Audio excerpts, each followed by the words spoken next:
Zombie Tech. Welcome to Zombie Tech, a forum for engineers, scientists, and inventors to ponder on the technologies needed to survive the inevitable zombie apocalypse. She's Eddie. He's Whisker. And this week we're talking to, well, somebody that you have probably been listening to longer than you have been listening to us. Oh, yeah. Mr. Chris Gammell from the Amp Hour. And I'm Chris Gammell from Chris... From a whole bunch different of podcast, things. right? Oh, different podcast. Yeah. You have a whole bunch of things, actually. You have... I do, yeah. The Amp Hour podcast, right? Mm-hmm, You have engineeringblogs.org. And engineer blogs. Engineer blogs. Yeah, we didn't buy engineering blogs. We probably should. Someone else is going to snap that up. Well, no, that's fine, because... There's a squatter opportunity out there. Yeah, For did someone. you hear that, guys? Go buy it today. That's right. Only, $1.99 on GoDaddy.com, and you can make millions. Yeah, off of a couple of people who... Bunch of people that don't get paid. Yeah, because they're loaded. Nice. This blog and podcasting thing's where all the money is. Oh, yeah. Can't tell you. You know, I replaced my chair with just a big old bucket of money. Like Uncle Scrooge style. Just sitting there, just throwing coins whenever you feel like it. Right, exactly. You know, electronics wasn't doing it for me, so I thought blogging and podcasting. That's really what. How does your wife think about the coins that are strewn all over the floor? She's pretty mad about it, but we're getting through it. Well, yeah, that's right. We had to schedule this podcast around a wedding, didn't we? Congratulations! Oh, thank you. Yes, I'm 3 weeks in, and I'm still alive. And, Wonderful. Yeah, and I was telling people on the show last night, actually, she's learning how to code, so she's picking up my nerd ways, and I'm picking up on her softer side ways, you know. So it's all working out great. That's very exciting. And it was Python that she was starting to learn, right? Yeah. Do you guys code in Python at all? I've looked at Python a few times. I code in a bunch of other languages. It's kind of a nice little toy. And I'm kind of like your wife in that I have never, well, I don't know about her, but I have never had an interest in coding. Mm-hmm. But because of Whisker, I'm looking into spin. So Spin? What's spin? For the propeller. Oh, okay. Yep, Okay. Yep. So Cool. I've started a little bit with that, just some LED, good. tinkering and... It's interesting to see somebody who has no coding experience whatsoever, and their first experience is on an embedded platform. I think that's a better way to do it because LED lighting up is like infinitely more powerful than, Hello World showing up on a console, you know? Yep. I love the LED test. I also think it's very... I like it because coding for something like that is a lot more like what I started on, the Commodore 64. It's much more limited of a platform, so it's like you can understand the whole thing. Yeah. No, I've said that before too with on the music side of things. You know, like I hate people that like get the best guitar they can possibly get, like right out of the gate. You know, like if someone's just gifted a really awesome guitar or something like that, you have to learn on a crappy guitar first, so that when you get a good guitar, then you're like, oh my god, this is like gold in my hands. You know, like. That's the kind of thing you need. You need that, if you start with the best, you're just gonna take it for granted. Yeah, exactly. Yeah, that makes sense. So yeah, I mean, I'm not doing Python, but I'm doing spin, and it's interesting coming from my perspective because at least I think a lot of the ways that people explain how to code is very stupid to a non-coder. Right, exactly. If you don't have all those things in your head already, right? Exactly. I mean, what's the point of teaching somebody to code in coder language? It just doesn't make sense. Anyway. It's one of the most difficult part of it is just getting past the language barrier between a normal human and a computer science major. I'm self-taught, so I only understand about 30% of what a CS major has to say on it. Or Right, they start engineer. diving down into data structures and all of that other like academic type They stuff. have their entire own language for discussing the topic, and it's like I understand how it all works, but I have my own ways of thinking about it, right? And it's even more removed for you because you've never thought about it at all. Correct. That's interesting because a lot of people suggested learn Python the hard way.org. It's like a book you can just look at it online. It's a or clever That name. sounds inviting. Yeah, right. But then you read the first chapter and it says basically the hard way is the way they used to teach it, where you copy it. You're just kind of getting muscle memory. Basically, you're looking at Oh, yeah. existing code, you're typing into a script, and then you're running it in a console, and you're just going through the motions, and you're learning even when you copy something wrong. That, well, yeah, you missed a semicolon. I don't think they use colons, I think, in Python, but you missed something really critical here, and then you naturally will teach yourself, oh, that's why, and you kind of get a feel for the language. So It's a bit like learning to spell by typing all day long with spell check turned on, and it turning everything right on you all day long. I guess. yeah, I guess that's a good analogy. I guess I don't know if that would be the best way to learn language, but I think in this case, it seems like a really good resource. I mean, Sure. it's It's better a than good nothing, grind. I suppose. The don't guy know. compares it actually to bring it back to guitar. He compares it to guitar and just like practicing scales every day, just kind of the rudimentary need to know how to do it kind of thing. And I like that. I mean, there's similar things in electronics, I think, too. I think there's soldering and wiring things up and knowing just how to look at a schematic even and be able to work a signal chain. That's pretty important. So Yeah, I like it. looking at a circuit when you're starting, it's very mind-boggling, and you're like, how in the world can anybody make sense of this?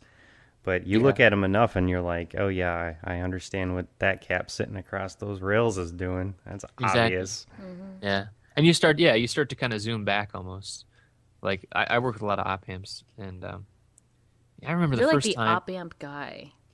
No, my Well- coworkers are the op amp guys, but See, I searched for op amp, and your blog was the first one that came up. that And was on purpose. That was back when I was going to make money with my blog. That money. well, I'm pretty sure I clicked an ad there for you. So, You only need so many bucket chairs, though. so then, actually, speaking of schematics, you are an analog electrical engineer. That's right. Yeah. Can you tell us a little bit about what that is? And I don't know what the difference is between that and a quote unquote normal electrical engineer. I just kind of assume that all electrical The engineers difference do is analog. that Chris actually knows what he's Analog. doing. The rest of us No. just kind No, of that's pretend. not true. No. That is not true. I'm sure some of them. It's funny. I talked to some of the listeners of the Amp Hour, and there's this one guy, Philip, and he's this really nice guy. And he's like, "But man, sometimes you guys are just so wrong." And I'm like, "Yeah, I know." And it's like, well, of course we're gonna be. I mean, we're human, whatever. Right. I'm 5 years into my career, basically, and I'm fine. It's a nice thing about this show. We're not the experts on this show. Whoever's the guest is the Is the expert, expert. so we can be wrong. That's what we're doing wrong. all day long. No big deal. Yeah.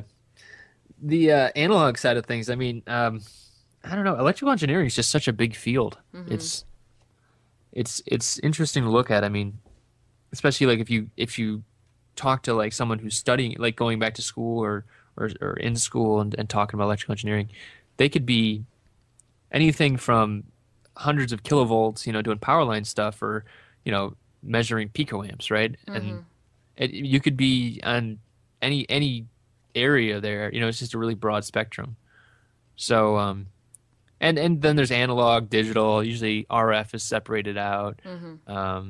CS is a whole different field, really. But I guess there's firmware is probably rolled in there too. I mean, that's the thing. A lot of school programs, they start to merge electrical engineering, which is usually the circuit level, and then like computer engineering, they say is like FPGAs and microcontrollers and low level hardware, and then computer science is a higher level software. And so, So where does in- analog fit into that? Yeah, so analog fits in the circuit level side of things, but Okay. the difference would be instead of logic gates and stuff like that, it would be op amps and usually the analog realm is everything before an A to D, which is rapidly shrinking these days. But if you have a signal, you're trying to measure like the current through a resistor, right? So you have a sense resistor, and then you want to measure that with an op. You put an instrumentation amp across a sense resistor, so you measure maybe there's 4 volts going through a 1 ohm resistor, so there's 4 amps going through that resistor, and then you can maybe scale that down if you need to, so that you'd have a secondary stage where there'd be some kind of attenuation, and then you push that into you condition that signal, you put it into an analog to digital converter, and that might involve making it a single-ended to differential, yada, yada, yada, and eventually it goes to a microcontroller or a computer, and then you can have like a readout of some kind. Okay. So everything before the A to D is kind of the analog side of things. Gotcha. So then how do you, I know you you started a company last year, was it? A consulting company, yeah. Consulting company called I got to get the name of this. Analog, help me out. Life. Yes, Analog Life LLC. That's and right. I guess given that you work on the circuit board side of things before the ADC, yep, before the ADC, what is it that you usually do then, like for your clients or what have you? Well, one of the things I was working on was just a low current measurement circuit, really. I mean, it was measuring light out of a CMOS sensor. So in that case, like it was detecting different wavelengths of light, and then we're conditioning that analog signal. So in that case, so maybe that's a good example of where you'd have analog versus digital, right? Sometimes if you had a CMOS sensor that was sensing light, sometimes you'd actually have all the circuitry on the chip where it would output just a digital stream in I2C or SPI or anything like that. In this case, though, it had an analog signal output, so it had an infinite resolution, really. So if it could go from 0 to 10 volts, I don't think it did, but if it could go from 0 to 10 volts, there's infinite numbers of, there's an infinite range amount of data you can have in there, right? Sure. And whereas if it had a digital output, then it would have a very discrete amount of data. It might have 10 bits of resolution, 20 bits of resolution. So the difference is you kind of push off that going from analog to digital to much later, so you can actually do some kind of processing on that. And the reason that's important is because at low levels of current, which in this case it was, you have to gain it up somehow. You have to be able to account for a lot of different variations of that analog signal. The analog signal might be changing faster than a built-in ADC might be able to do it. So there's a lot of fun things there. So then you would get all sorts of strange harmonics, oddness if your ADC was running at a frequency that was landing in a harmonic to like a 60 hertz light in the room. Right. Yeah. If that wasn't built into the front end on the chip, then yeah, you'd be screwed there. Now, interestingly, a lot of stuff is moving that way. I mean, it's all kind of moving on chip because it's cheaper, and a lot of the chip vendors that are making this, so like in that case, the CMOS sensor people, they might be able to push some op amps and an analog to digital converter onto that chip and charge $20 more for it, because then it's just this module that detects light, and then it shoves it over a SPI bus into a micro, and the engineer that is strapped for time is just, heck yeah, I'm just going to put that in there. It's awesome. It's nice to be able to work with a black box solution like that, but yeah, at the end of the day, you don't know what's really, really happening on the inside of it. And if it's important that every single step of it and how it's going to behave in all situations, then you kind of need to do it from the very, first bit known all the way through. Right, exactly. And in that case, I mean, to say that sensor is bad, well, your only really option there is to pop it off and put a new one on and hope that one works. And I'm not saying that's not sometimes that is a great thing for like if you're prototyping or if you're doing other things, but in terms of vendors being able to offer exactly what you need, that's not always the case, and that's usually when an analog person is useful. Gotcha. So what? So basically, it's like I said, he's the guy that actually knows what's going on. No, not at first. Well, a little experience is always needed. So, what other projects do you happen to be working on? I know you can't talk much about what you're doing for clients per se, but like hobbyist projects or anything that you're working quote in your spare time. Oh, there's not much spare time. Whatever little you have there. Yeah. I mean, really, my big project is consulting for a different client. So Okay. that's actually more FPGA kind of stuff. I like FPGAs too. I mean, I think it's really good to know that stuff, and I'm trying to broaden my own knowledge there, just because, it's in a world where it's increasingly you need that analog stuff, but at the same time, unless you're really good at it, if you're really good at it, right, you can make $300 an hour consulting for someone doing that kind of thing. Nice. I'm not that good at it, right? I'm doing more generic stuff. So I wanted to be able to broaden my base and learn more about FPGAs and actually be a system integrator, because I really like that system level kind of stuff. I want to be able to, design a product from Start the top to finish. by myself. Yeah, I want to be able to do that. Now, is that some Jerry influence on you there with the FPGAs? Jerry is very good at FPGAs, but I actually was doing FPGAs before I knew Jerry. So it's not like I taught Jerry or anything, because obviously she's very, very good at what she does. But no, I was doing stuff in college, and I was doing stuff at some of my former jobs, and I really like it, just because you can really, you get to be kind of the orchestrator of everything. Then you can talk to the A to Ds, you can talk to sensors, you can change it when you mess it up. That's the part I love the best. Like, I don't know. I've never been big into micros, but yeah. Well, I think that if you've got the analog side of it and you really want to have a grasp on the technology to the point where you can really build something that's serious, like a seriously like useful piece of machinery that is big and nasty, and if it goes wrong, it might hurt somebody. Yeah, then that's what I'm talking about. If you've got the analog and you've got the FPGA stuff, you're set. Microcontrollers can be a little bit when they error in a bad way. Oh no! Don't leave FPGAs out of that. I've made some FPGAs. Well, yeah. If you're not extremely careful with an FPGA, that's just gonna go nuts on you. But if you're good and you know what you're doing with that, and you're also good at the analog, then I think you've got two of the main building blocks that would be required to do something like rebuild society. Ooh, why would we need that? Zombies. Oh. Obviously, where have you been? Zombie. Now it makes sense. I get it now. I get it. Well, so I guess let me ask, because I love analog so much more than digital. Okay. Because that's where I started. Because I've been working on getting my ham radio license for the past year, and I went from knowing nothing about anything about electronics. I mean, you talk to me about electronics, my eyes blink, they glaze over. I don't want to hear it. But I started with resistors, capacitors, got into op amps, like all that stuff, and as soon as I hit digital, I pretty much took a break from the electronic research for about 2 months. Really? And I was like, I don't really want to deal with the digital. Well, you'll have to do it eventually, but it's... Well, I did it, but even now I still like the analog more than digital. So anyway, that aside... There's something beautiful about like the perfect infinity of analog. Like, when you're used to thinking about things in a very constrained 8-bit on and off binary, base 2 sort of way of looking at the world.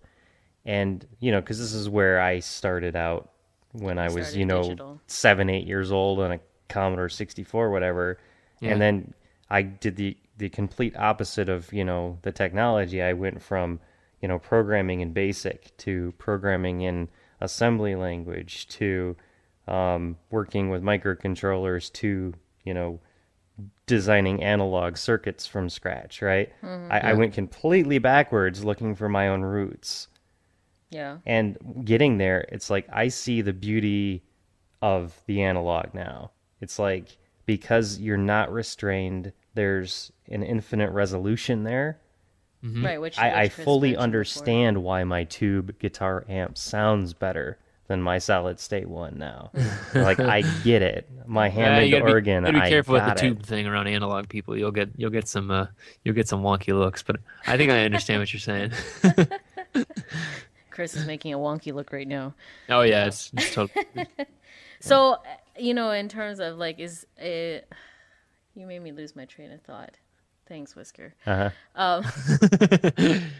Well, along the lines of analog and the beauty of it, I mean, there's a great piece today actually I posted from EDN. I posted on Twitter though, and there is this guy Barry Gilbert who works at Analog Devices, who's a chip maker, and he just writes this really. I mean, it was kind of the same sentiment. It was like really, just kind of like a Richard Feynman. There's always room at the bottom kind of thing. Like analog is so vast, and the fact that there's a reason a lot of people chose that over digital, even though they were way wrong back when computers were coming up. But like, it's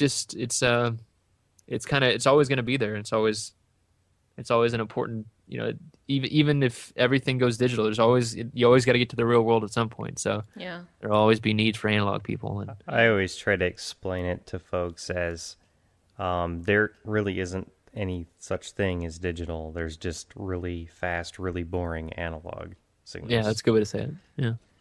All right. So Oh no, go ahead. No, I just said I like it. Yeah. I remembered what my question was. So you were saying how you like to be on the system side, or system looking down, creating everything from beginning to end. So why couldn't you do that with analog? Why couldn't you? Well, you could, and they tried that back in the 50s. I was actually looking at, man, I'm using up all my good links today. Next week is going to suffer on the amp hour. But I was looking for pictures today, and I stumbled across a bunch of analog computing stuff on the Computer History Museum site. And that's what they were doing. I mean, if you think about an operational amplifier, the reason they called it that is because there's summing configurations. There's differential or subtracting configurations. There are multipliers and dividers, but those are a little less common. They're a little more difficult.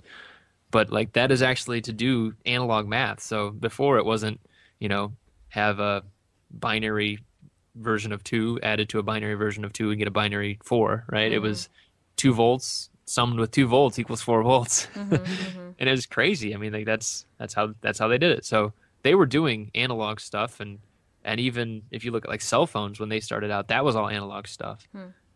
But the big problem is power. Yeah. Power is usually where you run into a brick wall. Yeah, and I think that a lot of that has to do with the fact that the components require, because we don't have components that can really, really get down to the teeny, tiny accuracies like we would like. We don't have ideal components. We have what we can make with what elements we have. I guess that makes sense. So to get an accurate reading across a range, it so happens that range has to be from, 0 to 5 volts or 0 to 3.3 volts. Maybe if our range could be like from 0 to, a nanovolt, that might open it up to make analog math not take nearly as much power as it does. Well, precisely because there's infinite resolution with analog electronics, you would think that somehow we would be able to harness that infinitesimally coolness. If we had the resolution, the ability to, get down in there and look at the tiniest little sliver of it and treat that as a infinite fold of a fractal like it is. Well, Chris, I guess you could get on that. Well, I mean, you can do that today. I mean, you can resolve. I mean, you could do a 0 to 1 nanovolt signal, right? If you wanted to, sweep from 0 to 10 nanovolts, and that was going to represent your 10, and you had like 1 nanovolt steps, if you want to think about it like that. Yeah. But the problem there is like noise, and that's another problem in a lot of like it. I always end up thinking about analog cell phones, right? Like why they went away from analog cell phones, and it's just really power hungry. You think about how much it takes to transmit an analog signal. There's a lot of data there. Whereas if you start getting into like Fourier transforms of like an analog signal, you can really chop off a lot of that data and still maintain the important part, and then cut down how much power you need. So and that's why they started going towards digital. So the main reason we don't harness all that data that you're referring to is because of noise? Well, or am I missing I might be missing something. I might be simplifying it, I should say. No, But I don't know. the noise thing is like, so we could do analog math, right? We could do operational. I guess it's two different problems. Like if you were just looking at analog math, you could do analog math where you could have infinite infinite resolution on a signal, right? And you could add two signals together, but there's just so many outside influences there that it's just not worth it, really. I mean, sometimes it is. Sometimes there is a lot of reason to do that kind of thing. For summing nodes on feedback control and that kind of thing, it does make sense. But in terms of like a precision analog math solution, I don't think that really makes sense because you do have noise and you have offsets and you have, stray currents and Sure. like parasitics all over the place. Sure. So that's why it doesn't really make sense for the math side of things.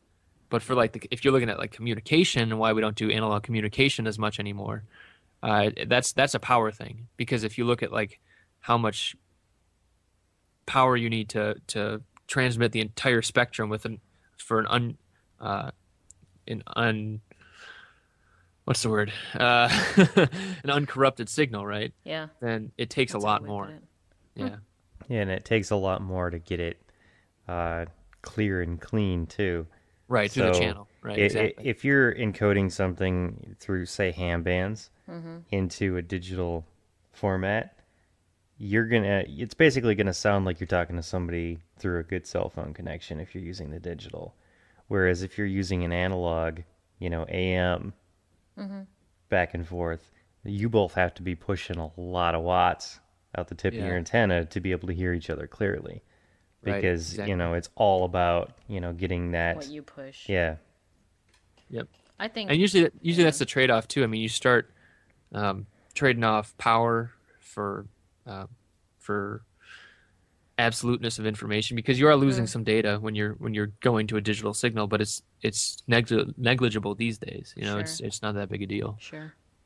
And it also helps getting through that channel, like getting through the air. Basically, that actually affects the signal. So you gain something in having a digital signal where you can still resolve. If you have a 0 to 2.5 volt digital signal, and you can read that at one point it's 0.6 and the next point it's 2.1, then you probably know that the first one's low and the next one's high. So that noise doesn't matter as much. I will accept said answers. Although I think that at some point, someone will learn how to, I don't know, optimize analog communication such that it's more powerful than digital and faster and less power hungry. I don't know how. Yeah. But Anybody who knows anything knows that we don't really know anything. any- So, you go Is that 100 kind of years, recursive? 100 years at the, the rate that technology increases exponentially on itself, 100 years from now, who knows what we'll be doing? Who knows? Right. We'll be making our own chips at home. Ooh, touchy subject. Now, I love these topics of where technology has put its feelers out and then said, yeah, not so much, and then gone over here. That with the analog math. I've also read about how some early computer scientists, instead of going the binary route, they were working with balanced trinary. Have you ever looked into that? Balance? You mean like zeros, ones, and minus ones? Yes. Yeah, I know someone who was doing their master's thesis on that, so they're actually still doing it these days. Isn't it just like trying to do math? Have you ever tried to do math in that number base? Like tertiary math? No, the logic behind it is crazy. It is. I've it's like I've you played start with messing it. with carry bits and stuff, don't you? I mean, isn't that kind of where it starts to get wonky? Yeah, and just like when you start carrying negatives around and you're like, my brain is just running out my nose, run away, run away. It's awesome in the worst way possible. That Yeah, would be yeah. very bad. The zombies would quickly eat you, but from your nose. I, That'd be gross. it was they Just used it up gross. into the point where they started to get the first transistors, and then they realized that you can do a binary bit with one transistor, or you can do this trinary bit with two transistors. But there's only 3 values that you can get in a trinary bit, but with 2 transistors using binary, how many can you get? Yeah. Yeah, that would be a role for analogs. I mean, it would never really be analog again, I guess. I guess it'd be just more discrete Well, levels. it's digital, but it's, there's 3 instead of 2. Right, and you could expand from there. Why not? Why 3? Why not 8? Why not 13? Right? Why not try and use 1 bit to So, you can use that, 1 bit that has more than 2 values, and it makes a lot of sense to do that because you can do, math much faster. But it doesn't make sense from the literal, I have to build this on a die point of view, because 2 transistors equals 3 values in trinary, 2 transistors equals 4 values in binary. So transistor count-wise, it's not as efficient. All right, y'all are just being confusing. Oh, sorry.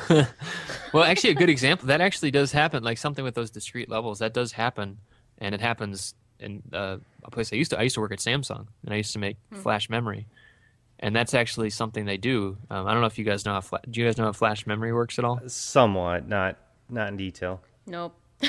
It's pretty cool, actually. So it actually uses like a quantum physics phenomenon called quantum tunneling, where basically you have a barrier, you have like this physical barrier, and if you put enough charge on it, there's a statistical likelihood that some of the charge is going to tunnel through that material to the other side. Sure.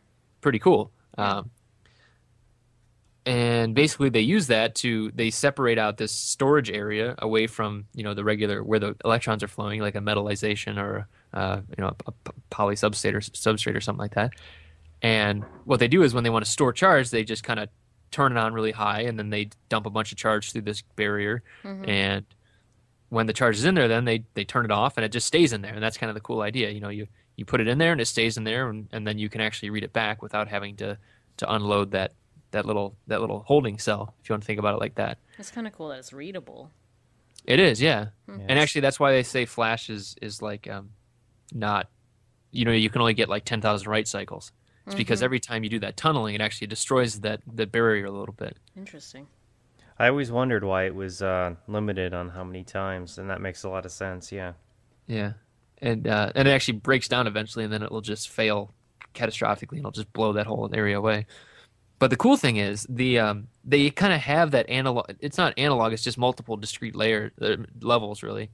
And usually it would be like, if you think about it in coulombs, right? So coulombs being a measured charge, maybe it's 17 coulombs that you can dump in there, right? That's probably the way wrong number. But you go from 0, there's 0 coulombs in there, or it's 17 coulombs in there, and you can calculate all that stuff and you can read it back. Well, the difference is, let's say 16, because that's a much better number for this calculation. What they started doing is they said, well, we could actually figure out a way to just put in 4, 8, 12, or 16, right? And then you have 4 discrete levels in there. And so they actually have it now where it can store effectively 4 bits in a single level. And they love that, because then you can store 4 times the amount of data in the same area. And Moore's law loves that kind of thing. So they made a buttload of money doing that kind of thing.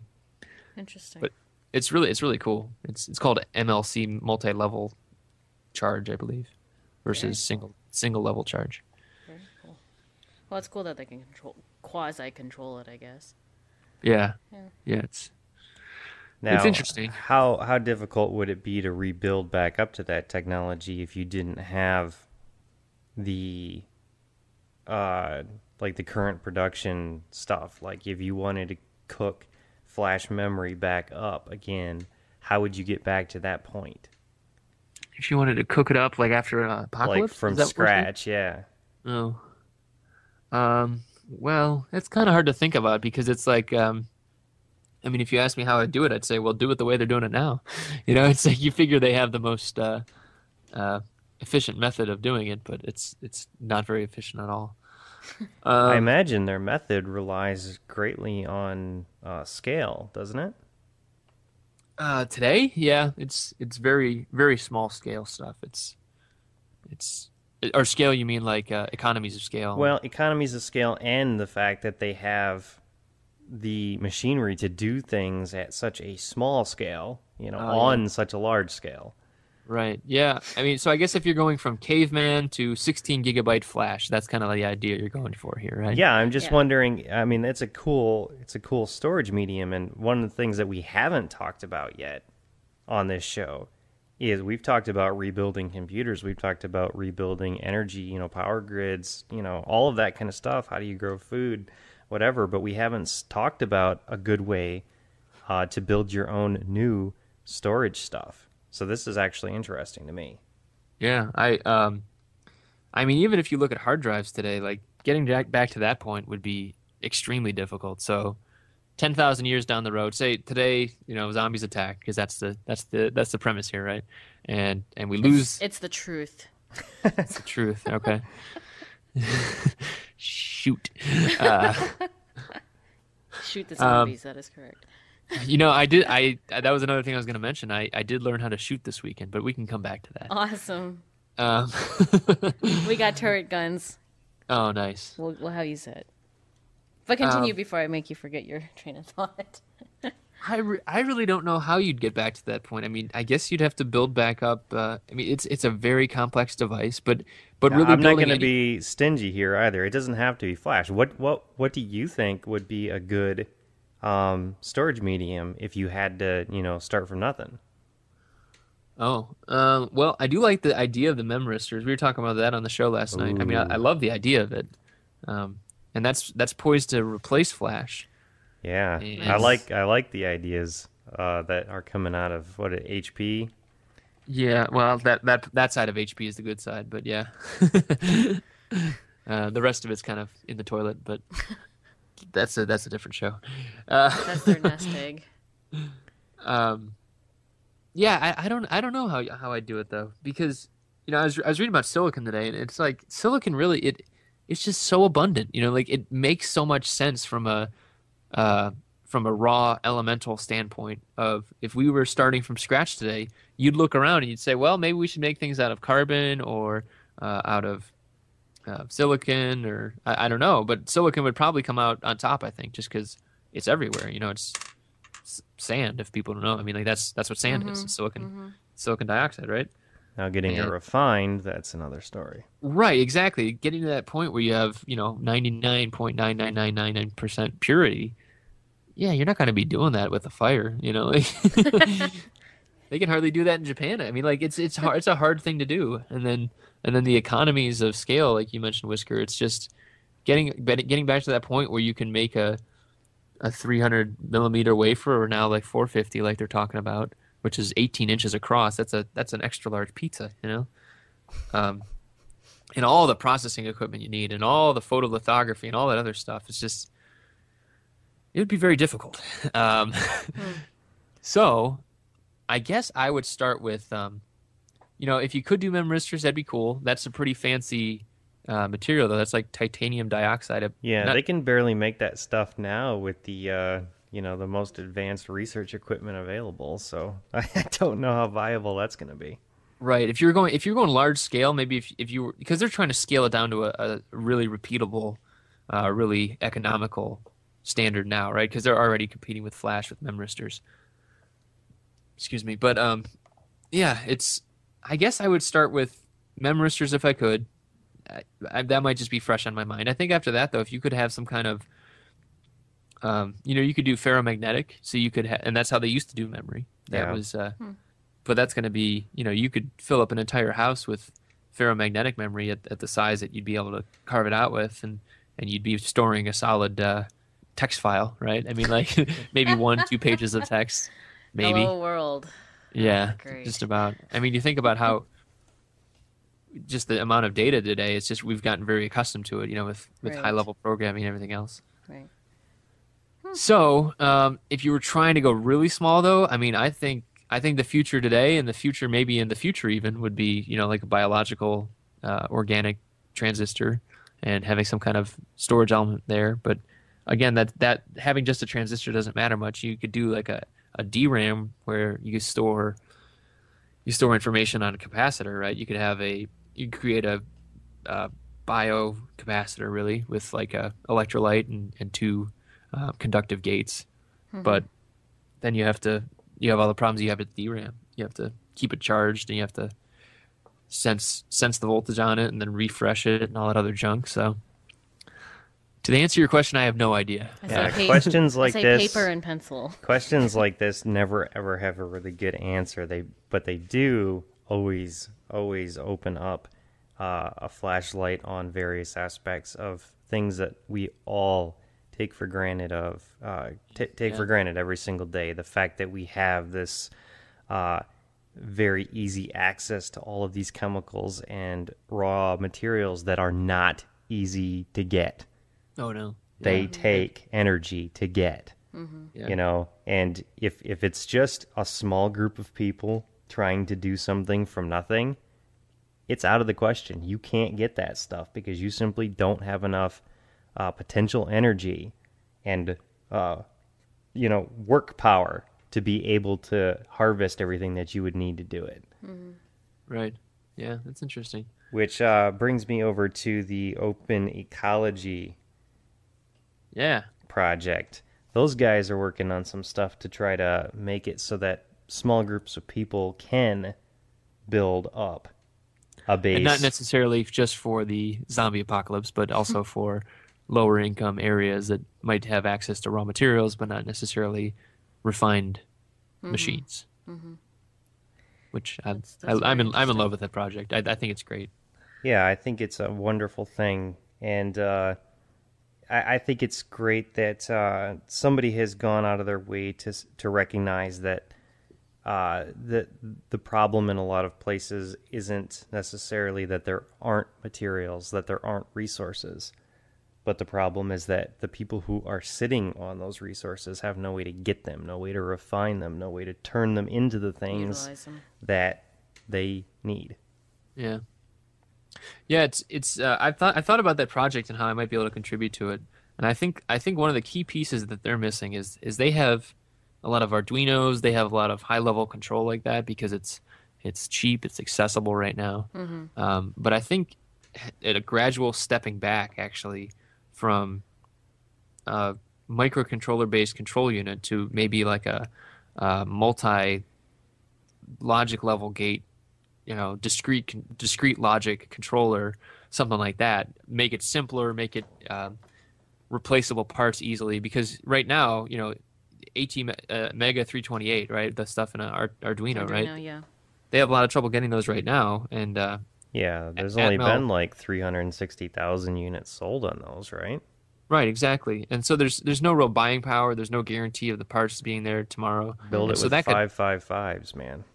I mean, yeah, you could do something like that, but then you even have to step it back from there eventually. I mean, eventually you do have to kind of work it all the way back. If you could work it back to a transistor level where you either build you build an effective microcontroller, which would be very complex, or you build a discrete logic controller with 7/4 series logic or something like that, with the hopes that in the future that someone like Jerry Ellsworth printing a logic gate at home. I think she was working on a NAND gate last time she was doing chip stuff.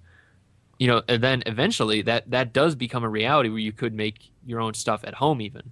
Right. And that's kind of what I know that Arduino is amazing. It's a very open platform. It's got a lot of great uptake, and it is kind of inspiring people. But I think eventually it does have to move that way if they want to be serious about a very low cost, very accessible electronic set that can go along with this mechanical set, because the mechanics alone, or the mechanical component alone, is a very difficult challenge, right? Yeah. But the electronics are just kind of like a hand wavy kind of thing. They say, oh well, yada yada yada, and then we flip a bit, right? And it's like, well, that's good, but if you were really building from scratch, if you were in rural India and you had nothing, then what are you going to do, right? I mean, if you just had metal, that's kind of, I think that's my example. That's what I think of. Yep. And you're kind of screwed at that point. But and a lot of people look at this sort of thing like it's impossible to do it if you can't buy it in a store. How do you think the guys at the store got it? Somebody made it, and they gave it to them to sell. Okay, all of this stuff is possible. It's possible to do this stuff yourself in your house, but it's not necessarily easy. Right. It's not easy and it's not cheap, and it's not elegant either. That's another Right. elegant solutions are very hard to come by, Right. and I think microcontrollers kind of have the air of elegance because they do. You write this code and It you works. you just kind of outputs a input stimulus, output stimulus, right? That seems like elegance, and it is to a certain level, but at the same time, it's like if you don't have that, then you can't be elegant anymore, right? I mean, like you're screwed. You're screwed. Right. So I would say that's another challenge they're going to deal with, and we all know my position on printing chips at home, but people could argue, how are you going to print chips at home if you don't have any of the raw elements? And I would nod my head and say, yes, I have no idea. But, yeah. But I think it's interesting to consider because that also shows in some ways how much you understand about what you're working with. Like it's real. Like even if you look at a transistor, like I don't know, 555, let's say for instance. I mean, how many components are within the 555 to enable it to do what it does? Probably like 5 to 10 resistors, bunch of logic gates, and some BJTs. So yeah, maybe. And then within those 40 components. Yeah. Yeah.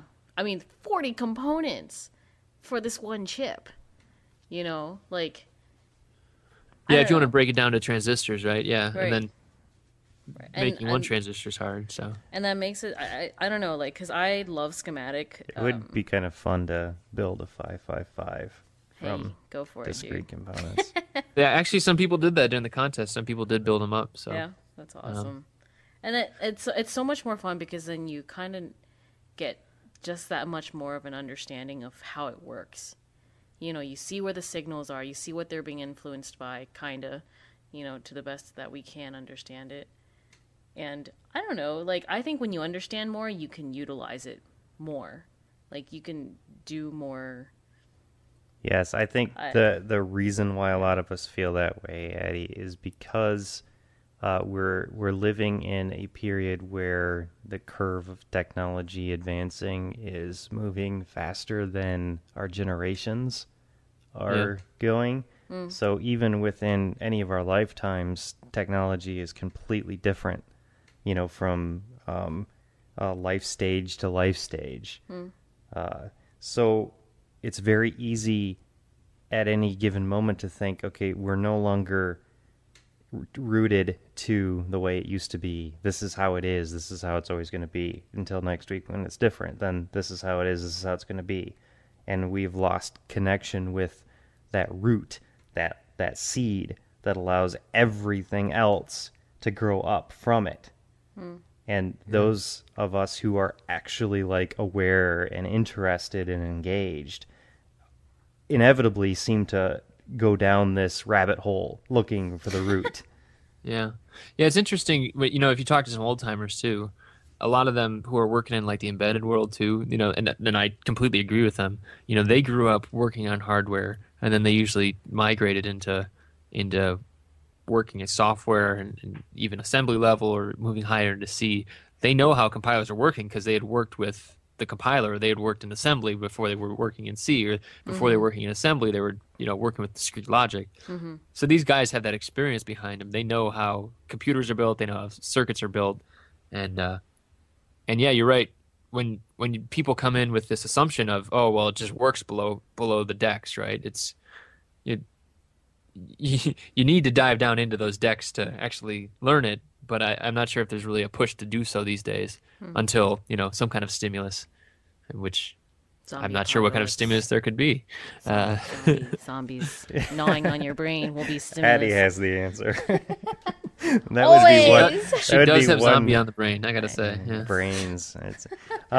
Yeah. Speaking of which, Addie has a tradition on this show of as we get towards the end here, we just sort of turn it over to her to let her go off on her little grill. Yes. Oh my gosh. Is this like rapid fire? The little grilling of the guest. She's got a few questions for you, Chris. Yes. Now, I might add a few extra ones because I can't believe we hardly touched on the amp hour. But who cares about that? So, quick question, which I'm sure this could be answered really quickly. How did you hook up with Dave to start the Amp Hour? Reddit, actually. Oh, someone asked if there were any podcasts, and I said no, but I'll try one. And people can find it on my site. It's probably the worst thing you'll ever hear. And then Dave was already doing his thing, and then I sent him an email, or he sent me an email, and we said, hey, we should try it together, and we tried it together, and it seemed to work. So awesome. That was that. Awesome. Okay. So you and Dave kind of have your pulse on kind of the news that happens in electronics pretty generally. I think they're faking it. Yeah, we are. So what do you think is exciting people the most in electronics at this point in time? I mean, that's obviously very general, but if you could pick anything. Well, from the lens I have, I think. Can I just answer what's exciting to me? Yeah, absolutely. I mean, exciting to me. I was talking about last night. I mean, open source hardware is very exciting to me. I think that's a crazy field. Yep. Other stuff. I mean, low power is crazy, like power efficiency stuff. Mm-hmm. I talked to some vendors that are just going gaga over it. I was talking to some that were talking about silicon carbide, gallium nitride, just like more exotic materials that are moving into the mainstream. I think that's going to be a big deal. Just a lot of power efficiency stuff too, even LEDs. I think that's cool. Yeah. Cool. And I like printable electronics too, but I don't think there's a lot of interest in that outside of me. Printable electronics are pretty neat. I've done a little reading on that, and it looks like something that'd be kind of fun. Okay, so since I'm into ham stuff, and ham is so much analog, and a lot of obviously RF. Yeah.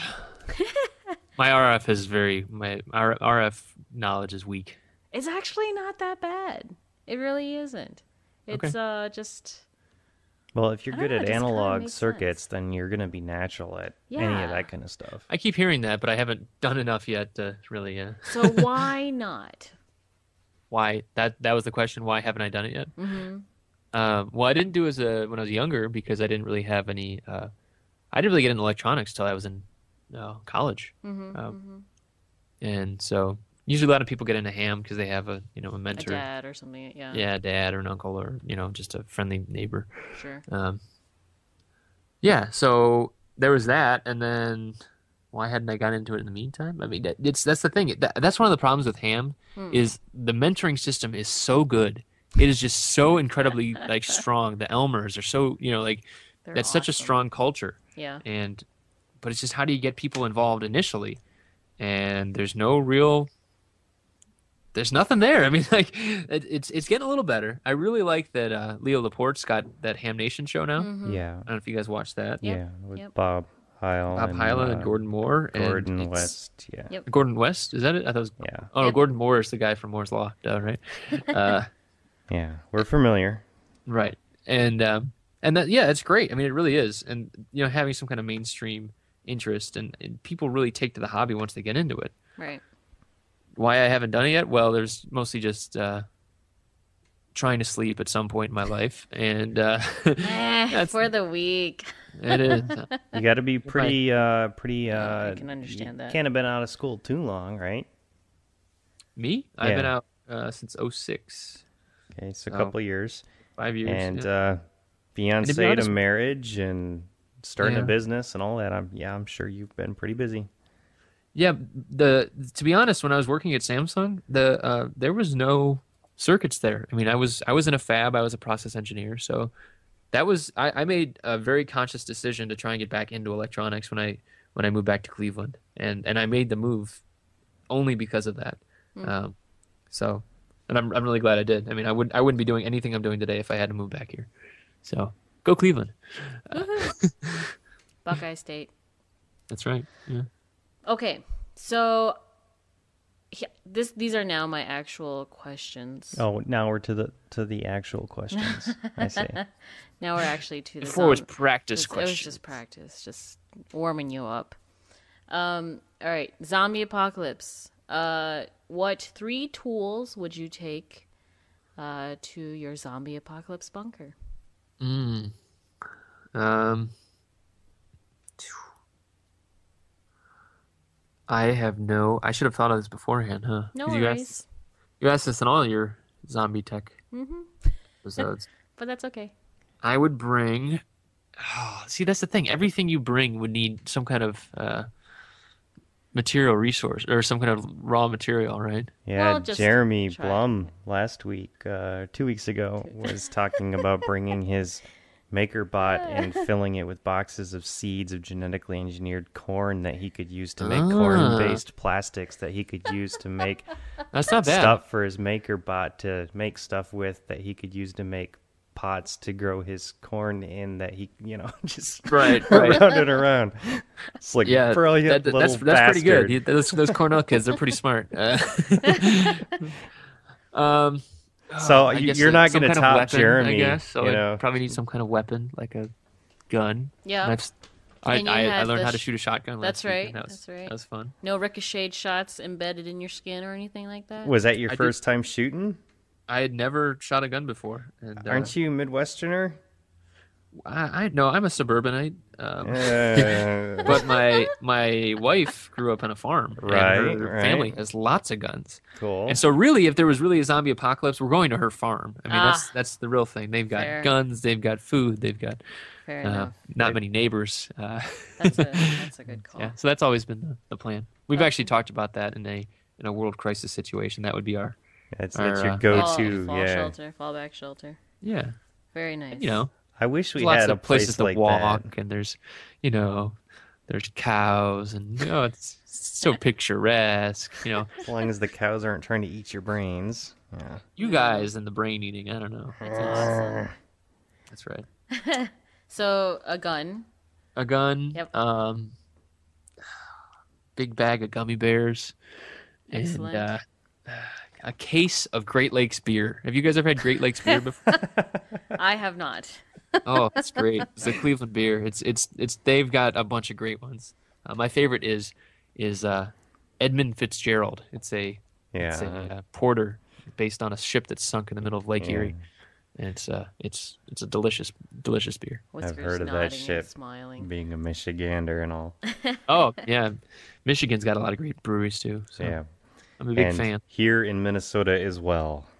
Oh yeah, I've never had any Minnesota beers. Yeah, they make some good ones. You got to get some Whiskers is it accents. Blue Moon, Blue Moon's good. like wheat ales and such. Those are Yeah. pretty good, especially But this Blue time Moon's of year. a big brewery. That's owned by Coors or something, I think. So Well, yeah, there's lots of other ones that are they make similar stuff, but microbrewery sized runs around here. that's great. That's great. Hopefully that will survive through the zombie apocalypse. Because the water would be not so clean. So like in the olden days, you would want to drink beer or wine Yeah, to make sure that the water's safe. there was good reasons for that Yeah, and invention then you back party in the all day. the time, right? You have to celebrate being alive and not having your brain eaten. So Absolutely. yeah. So beer, gummy Gummy bears, bears. and a shotgun. And a shotgun. I want to switch out gummy bears for Cheetos, like a really big bag. Because you're not getting any more of them at the farm. That's good. Yeah. There's a lot of corn out there, but yeah, it'd be a long time to wait before I got cheese powder. So. That's just to entertain yourself on the drive to the farm. I gotcha. Oh, you could get milk and then, Yeah, pasteurize it. And yeah, do there the- you go. Get cheese and then somehow Dry it out dry and grind it it out. up. And, There you go. Cheese powder. I'm thinking go. Chris's plan isn't that bad, actually. Because, he's going right to the source of old school technology, the farm. Yeah. Because that's Yeah. what's going to work at the end of the day. I guess that's Yeah. true. Good There's stuff. deer to eat, make some nice deer jerky. That's pretty delicious. so. Oh. You've had deer jerky? Yeah, it's great. Yeah. Who hasn't had some venison jerky? I've Me? had goat jerky before. It's Oh. Nah, that's a bit weird. Gosh. they sell that at a market around here. Does It's it taste like chicken? Why would it tastes like spicy. It tastes like a Slim Jim, basically. I mean, it's good. Oh. Tastes like mixed meat. I bet if zombies were eating people jerky, it would taste pretty similar to every other type of jerky, honestly. Oh. If you get the right spices, We used to make Gross. goat cheese in mason jars when I was a kid. Nice. Mm. Just shake Nice. it. She's got the tried. best look on her face right now. That wasn't even the funnest part as a kid. The funnest part was getting that milk into the jar. Oh my gosh. Yeah. It's like you want me to do what now? Yeah. All right, what's your next question, Eddie? Okay, I got one more question, and then I do have some real life questions, I suppose. Okay. Okay, so what would be the first system you would want set up at your zombie apocalypse farm? The first system? Yep. Like Netflix? Streaming might not work. Do you think they'd still ship me discs? Switch over to the 4-disc model? I demand the 1 business day turnaround time. That's right, yeah. Make sure that mailman Zombie gets couriers. here safely. Yeah. That would be great. I mean, their prices might go up just a little bit. Those delivery men for would insurance definitely. purposes. Those delivery boys would definitely need to be quick. Be packing it. heat. Quickster. Yeah. Yeah, quick Hey! Ooh. Hey, name would make sense. hey! I'm telling you, it is I'm onto something foreshadowing. Netflix was foreshadowing the zombie apocalypse. They knew. Yep. They knew. That is flipping brilliant. It's like the Pony Express for movies. I love it. Yep. Okay, so First system, probably water purification. okay, yep, I knew how to do that. I approve. Charcoal based. I guess so. Yeah. I mean, they would charcoal, or you could do a evaporation, and then like a condensation. Yep. Like that I- Dean Kamen one. Have you guys ever seen that one? No, but There's I've this looked for them. brilliant video of Dean Kamen being on the Colbert Report, and he's showing like how Decker Research, worked on this new water purification system. And Stephen Colbert, it has this tank of quote unquote dirty water. It's like red, it's got red food dye. But then Stephen Colbert dumps Doritos in it, and Dean Kamen shows that he can even purify that. Oh my And, gosh. it's brilliant. But the product itself is amazing. I mean, it's Decker Research is very awesome. We'll have to take a look at that. I'm all about water purification. Yeah. Cool. Okay, so real life questions. Okay. For those who don't know you, I just wanted to go through the sites that you cover really quickly, and if you could just let us know what it covers, roughly, Okay. what it covers and what you do with those sites, that would be great. So, Okay. Amp Hour. Amp Hour is an electronics podcast. It's me and a crazy Australian named Dave Jones, and he's awesome. And basically, we argue once a week for about an hour, and sometimes we bring guests on. Okay. And we kind of cover news items. We cover industry news. We cover open source hardware kind of news. Anything that kind of strikes our fancy. Okay. So And the guests basically are there, like, the one friend that's left of an abusive couple. sometimes, yeah, but usually the guest is talking nervously in order to ignore the arguing couple. So. I think we got maybe a paragraph and a half in edgewise with Joe Grand. He was a chatty Cathy, and we loved it because he just has so much stuff to talk about. He's great. Awesome. And that's theamphour.com? Theamphour.com. That's right. Okay. Yeah, we'll probably try to hit up Joe Gran one of these days. Yeah, he's a great guy. He does a definitely lot does of his stuff. propeller stuff, and we're into that. Yeah. So Yeah, that's awesome. Now, www.555contest.com, is that still active? It's still around. It's not really active. It's, Okay. I just cleared out some spam the other day, but Okay. that is a contest me and Jerry Ellsworth ran back in February through April. Yep. And that was a 555 design contest. It was completely independent. We got a bunch of third-party vendors to donate gifts, and we had Forrest Mims, the guy that wrote the engineer's notebook, and Hans Commensin, the designer of the chip, as our judges, and Phil Terone and of Adafruit and Wendell and Lenore. And I had to say, I think you guys SL. kind of set the standard for how contests like these electronics contests should be run. yeah. A lot of the subsequent contests that people have really gotten into have been largely popular vote, and that's gotten a lot of flack. Fail. Yeah. Yeah, you can game that system pretty easy. Oh yeah. Yeah. The thing about contests is it's like the one thing that you really need is you need a bounded problem. That is the thing I always tell people. And that's the only downside about that the 74,000, the 74XX series logic, the competition that by Dangerous Prototypes. Dangerous Proto. It's a great idea for a contest, but it's just not bounded. It's just like, oh, I'll do anything. Right. And it's like, well, that's kind of a tough problem, right? The contest I'm still waiting for is that I'm not going to do is like a pick, like a real small memory pick, where you can shove a lot of stuff, a lot of function into a small memory. Yeah. And I think that would be, or even if if like propellers, if parallax would do something like that, just a very bounded problem is a good idea. Yeah. So. Yeah. Okay. Engineerblogs.org. Yeah. That is just that's kind of like the softer side of engineering. The softer side. No, it's like toilet paper. Yeah, or the Sears commercial. That's what I was thinking of. Yeah. Basically, it's just kind of engineers writing about engineering issues, but not necessarily technical. Sometimes there's technical stuff, but it's me and 5 other engineers, I believe. Okay. And we try and post each once a week in, just engineering type topics. Yeah, cool. And usually they'll tweet them if they're particularly good or something. A lot of the folks will tweet them. And, I tweet them no matter what. If they're crappy too, they get retweeted around the community quite a bit, and you definitely notice them when they come up. Cool. I'm glad that happens. Yeah. And then finally, chrisgammell.com. That is a dumping ground of all my old stuff.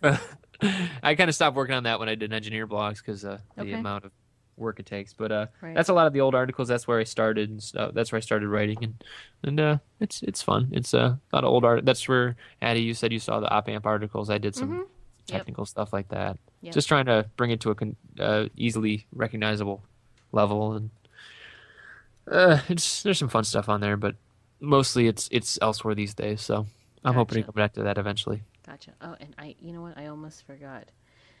Last one, analogelectricalengineer.com, or if you just Google Analog Life LLC. Mm-hmm. So, what can people who would be interested, like, what are the type of clients you get?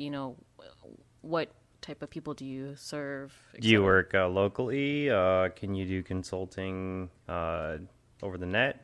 What do you do? Advertise your business. That's all I've done so far is over the net. I've had one out in Utah and one in California so far. So if you got big analog problems that you need taken care of, you can get hold of Chris, and he'll let you know if he can handle it or not. Right. And that site I have to apologize for. It's kind of just a placeholder right now, but that's cool. Eventually it'll get more updated and stuff. So. Yep. No, that's cool. Okay.